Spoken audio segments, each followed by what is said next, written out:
We're going through the book of James. Glad to be going through the book of James, right? A kind of a how-to, a practical guide for everyday life. As I was telling you before, right? James took the wisdom tradition of Proverbs and put it together with the wisdom found in the Sermon on the Mount and sort of mashed them together and wrote this letter as just sort of a collection of different points. They don't really all connect together as one sort of flow from the beginning to the end. It's just various, here's this idea, and here's this idea, and here's another one, and here's another one. Here's how to have a wise life. Here's how to have the best life possible.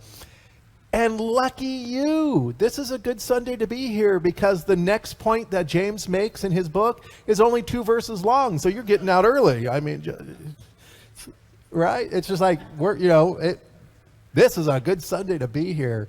Right? Because we all know there's a very thin line between a long sermon and a hostage situation. So anyway, condemnation and slander. And this is what James is going to be talking about today. Condemnation and slander.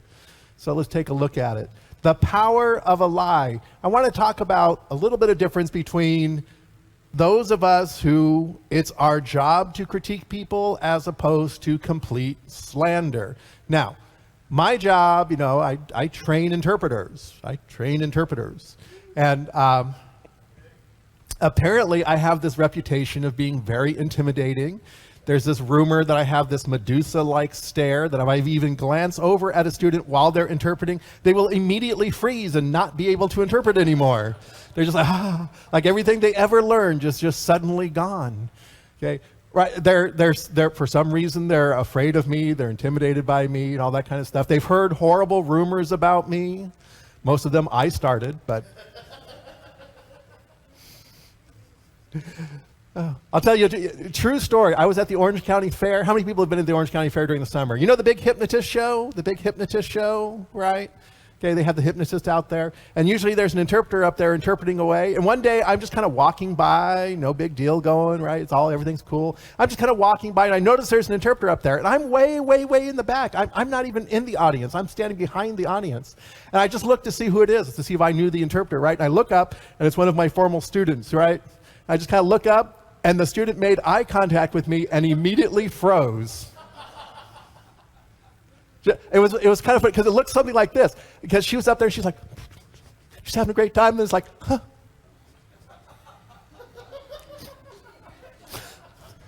And there were 3 deaf people down in the front, and they're all like, what's going on? And her only response was, and the 3 of them turned around and went, oh, okay, yeah, we get it. Right? But it's my job to critique them. Different programs that train interpreters have different approaches. I'm really, let's get your hands up, let's get you interpreting. I'm going to give you lots of feedback. I'm going to tell you every mistake you ever make. But that's okay, because if I tell you your mistakes, then you can fix them, right? So that's the way that I do it. Okay, so I get them interpreting the very first day. And they're like, I can't do this. I have students come up to me, should I quit? I'm like, why? Well, you had us interpreting today, and I couldn't do it. And I'm like, really? After a whole 30 minutes, you aren't mastered at interpreting yet? Yes, you should definitely drop this class. No, this is why you're here, because you can't do this yet, right? So we're going to have you do it over and over again. We're going to keep fixing these problems until you can do it right. That's the way that I approach it, right? So anyway, it's my job to tell them. It's my job to critique them. It's not, they shouldn't take it personal. I tell them, don't take it personal. It's not about you as a person. I'm not saying that you're a lousy person because you don't know how to do correct syntax. It's not, right? I'm just fixing your problem. Fix the problem, everything will be fine. Making mistakes is the price of experience. That's one of the things I tell them. Making mistakes, that's the price of experience. It's all going to be okay. Just hold on. That's my job. I'm critiquing them. That's very different from what James is talking about. James is talking about slander, actually trying to hurt a person. And probably the best example would be Matt Staver. How many people know who Matt Staver is? Yeah, he's not one of those. He belongs to a group that has been labeled a hate group because of the way that they literally slander people. Recently, I wrote a blog post about this. Matt Staver was talking about the equality bill that came up and was recently voted through the House, right? HR number 5, the equality bill. And this is what he had to say about it. Let me give you a direct quote, because I don't want to slander him by quoting him incorrectly. This is what he said. He said the Equality Act, H.R. 5, was the most serious threat to religious freedom, life, and to the family. Staver claims the piece of civil rights legislation would protect pedophiles. And you're like, what? How can equal rights do that? I don't understand. And this is where he began to go off on his lies and slander. He says, well, they are already using the idea of sexual orientation to say just as someone is homosexual, lesbian, or gender confused, so this person is minor attracted. That's what they use, the term minor attracted, that they are sexually attracted to minors, and it's no different, they say, as a sexual orientation than anything else. And so if there is sexual orientation protection, it ought to include pedophilia, because who's to say that minors should not engage in sex? Who's to say that they say that adults should not have sex with minors? Now, I don't know who they are, but I have not heard them say that at all. By the way, he never identifies who they are. I assume it's all of us nasty, liberal, Democrat, Illuminati, Magic 8-ball using people. So anyway, but then to go on with his lie, to go on with his slander, he quotes from a very famous editorial, and this is what he says. This is the quote that he uses. He claims that they say, and he reads from this editorial from Gay Community News, "We shall sodomize your sons, emblems of your feeble masculinity, of your shallow dreams and vulgar lies. We shall seduce them in your schools, in your dormitories, in your gymnasiums, in your locker rooms, in your sports arenas, in your seminaries, in your youth groups, in your movie theaters, bathrooms, in your army bunkhouses, in your truck stops, in your all-male clubs, in your houses of Congress, wherever men are with men together." That sounds pretty bad, doesn't it? Except that Staver, who has been called out publicly multiple times about his use of this particular quote, always neglects to read the first line that it starts with. Because the very first line is this: "This essay is otra, madness, a tragic, cruel fantasy, an eruption of inner rage on how the oppressed desperately dream of being the oppressor." It was a piece of satire and was meant to be understood as satire. But somehow, Staver always neglects to read that part and simply presents it as, they want to rape your sons. By the way, most people recognize that this is a rewrite of Jonathan Swift's piece of satire, a modest proposal that he wrote back in 1729. That's what it was a rewrite. But Staver, again, doesn't say that. Instead, he uses this piece as an attack piece. And even though he's been called out multiple times for using, he continues to use this. No wonder he has been labeled as part of a hate group, because he deliberately lies, he deliberately slanders to make one particular group look bad. That's what James is talking about. Not critiquing somebody, but deliberately working to harm another person with your words. And so here we have Staver's use of this editorial. This is what he's talking about. By the way, Matt Staver would like you to believe that as a fundagelical, he's one of those true Christians, good Christians, because we all know that lies in the name of God don't count, right? If you're lying it to accomplish what God is doing, you're still a good guy, apparently. James 4, verses 11 through 12. "Do not speak evil against one another. Brothers and sisters, whoever speaks evil against another or judges another speaks evil against the law and judges the law. But if you judge the law and you are not a doer of the law but a judge, there is one lawgiver and the judge who is able to save and to destroy. So who then are you to judge your neighbor?" Who then are you to judge your neighbor? By the way, apparently Matt forgot to read this verse in the Bible. He must have stopped before we got to this one. I don't know what. "We are called to self-examination, not examining other people." Do you realize that's the essence of Christianity? Nowhere did Jesus go, "Hey, here's what I want you to do. I want you to go out into the world, and I want you to find a whole bunch of people and tell them how to live. I want you to start examining all their actions and everything they do and tell them that they're doing everything wrong." Jesus never called us to do that. He called us to examine ourselves. You know, it's that whole speck plank thing again. I keep running back into that, and I keep going, where did we go wrong on this one? Take the log from your own eye. We are called to self-examination, not examining other people. Hey, guess who's supposed to be doing that? Guess whose job that is? God's. More specifically, the Holy Spirit, yeah? Apparently, we don't think that the Holy Spirit does a very good job at it, needs our help or something. Judging the law. What is the law? Love your neighbor as yourself. When Jesus was asked what the greatest commandment is, he says it's to love the Lord thy God with all thy heart and with all thy soul and all thy mind. And the second commandment, which is the same as the first commandment, is love your neighbor as yourself. There's a story about Rabbi Hillel, who's one of the two big founders of the schools of rabbis, right? And he was asked to explain the entire law in a simple sentence. And he quoted the same thing that Jesus said, right? To love your neighbor as yourself. This is the totality of the law. So when we begin to slander, when we begin to judge, when we begin to condemn others, we are judging the law. We're saying, well, apparently the law was wrong at this point. Apparently the law doesn't count. I don't have to love my neighbor. Who are we to judge the law? If Jesus says this is the way it is, who are we to judge that? Who are we to say, well, I'm doing the loving thing? No, not really. You're breaking the very law itself laid down by Christ. Do you have the right to change or alter this law? If Jesus says this is what you are to do, to love your neighbor as yourself, are we allowed to change or alter it? I think not. If we are to be followers of Christ, literally follow after him and be like him, if he is to be our rabbi, our teacher, our leader, do we get to change his stuff? I don't think so. Can you say that Jesus got it wrong?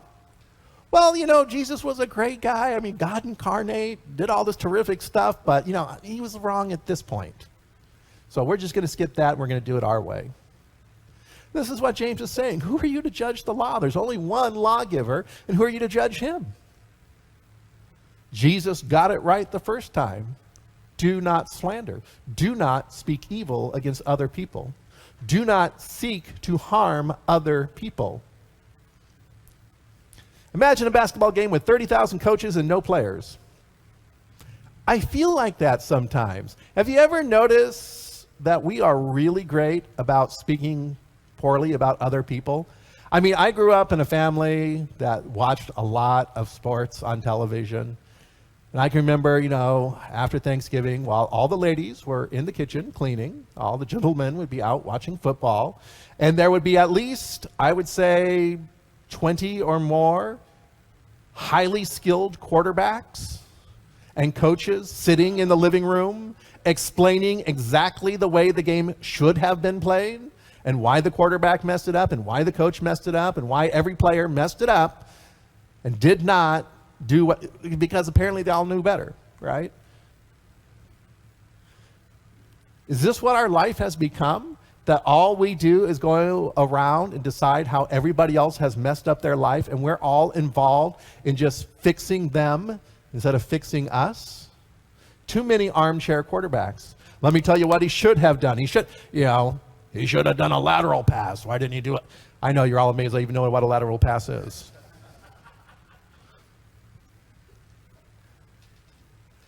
So the real question I have for you is, how are we going to live this out?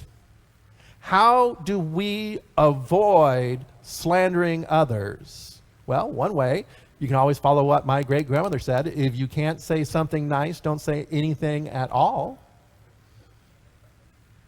For a lot of us, they're going to mistake us for monks who have taken a vow of silence.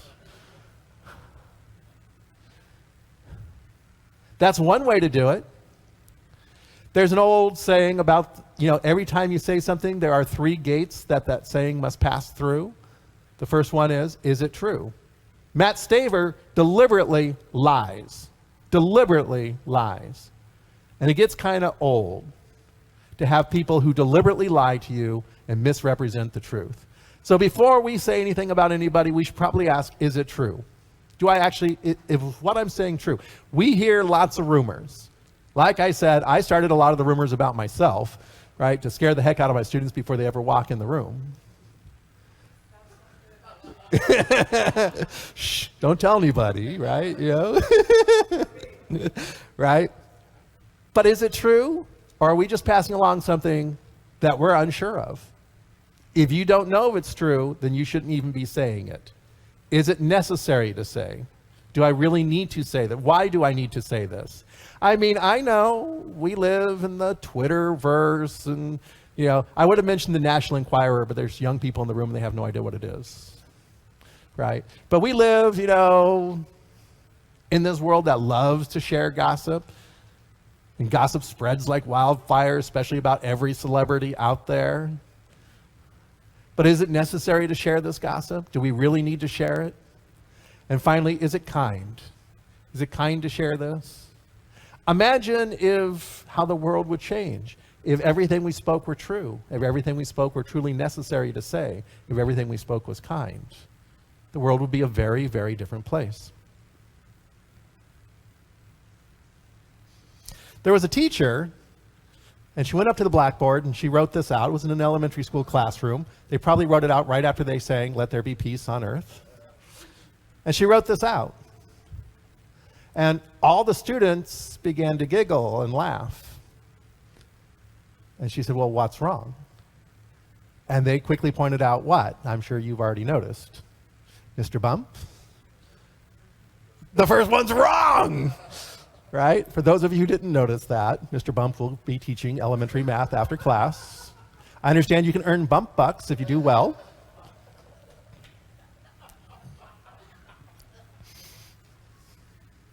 Yeah, the first one's wrong.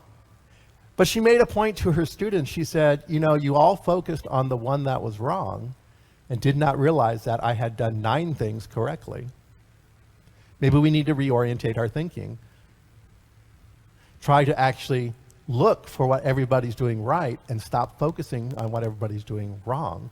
Especially, you know, since most of the time people do a lot of good and right things. Anybody recognize it? Harvey, one of my favorite movies. It's in my top 10 list of favorite movies. Okay, Harvey, yeah. It's based on a stage play turned into a movie, right? With James Stewart. By the way, for anybody who wants to know, Donnie Darko is the dark satire of the movie, but there you go. But there was an interesting phrase that the character Elwood there, played by Jimmy Stewart, had to say, because people were commenting on his kind of odd behavior. He had this, you know, odd behavior around town. People thought he was very eccentric, not only about seeing Harvey, this, you know, giant rabbit puka thing, but he also had other odd behaviors. Anybody remember what his other odd behaviors were? He was nice to everybody. He was nice to everybody. He'd greet them and be very nice and very kind, and he was always inviting people over to dinner. In fact, the sisters that he lived with are like, we have no idea who's coming to dinner because he's inviting people to dinner all the time. He's just so nice, and he's right. And they said, why are you like this? And his answer was very interesting. He said, you know, my father told me something. He said, in this world to survive, you have a choice. You can be oh so clever or oh so kind. And I chose to be kind.